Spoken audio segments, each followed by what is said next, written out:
Guys మన folk dancer 'Nagadurga' and మన Tamil hero 'Dhanush' వాళ్ళ మేనల్లుడు 'పవ్విష్‌తో తమిళ్‌లో ఫస్ట్ మూవీ అయితే చేసింది. మూవీ పేరొచ్చేసి 'లవ్ ఓ లవ్' అనే మూవీ చేసిందనమాట. ఈ మూవీ వరల్డ్ వైడ్‌న 10థ్ జూలైన రిలీజ్ కాబోతుంది. సో, మనం ఇంతవరకు 'నాగదుర్గని' ఫోక్ డాన్సర్‌గానే చూసాం. బట్ ఈ మూవీలో ఒక సాఫ్ట్‌వేర్ ఎంప్లాయీగా, కామెడీ అండ్ రొమాంటిక్ మూవీగా చూడబోతున్నాం. ట్రైలర్ చూస్తే అర్థమైపోతుంది. 'నాగదుర్గ' అయితే చాలా బాగా పర్ఫార్మ్ చేసింది ఈ మూవీలో. సో, చూడాలి ఇంకా ఈ మూవీ ఎంత పెద్ద హిట్ అవుతదనేది. సో, 'నాగదుర్గ' ఫస్ట్ మూవీ 'కలవివనం' అనే మూవీ పెద్దగా ఆడకపోయినా, ఈ మూవీ మాత్రం చాలా బావుందనమాట. ఎందుకంటే ట్రైలర్ చూసే చెప్పేయొచ్చు. సో, నిన్న అయితే హోటల్ దస్పల్లాలో ప్రీ రిలీజ్ ఈవెంట్ అయితే జరిగిందనమాట.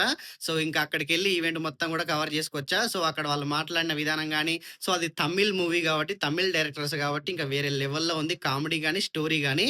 సో, ఇంక చూడాలి 10థ్ జులైన మూవీ ఎంత పెద్ద హిట్ కొట్టబోతుందో, స్టోరీ ఎలా ఉండబోతుందో. సో గాయ్స్ 'నాగదుర్గ'కి ఎంతమంది ఫ్యాన్స్ ఉన్నారో కామెంట్ చేయండి. అండ్ ఈ మూవీ గురించి మీకు తెలిస్తే కూడా కామెంట్ చేయండి. హిట్ అవ్వబోతుందా? ఫ్లాప్ అవ్వబోతుందా? అండ్ 'నాగదుర్గ' ఫ్యాన్స్ అయితే ఖచ్చితంగా కామెంట్ చేయండి. Thank you for watching guys. See you in the next video.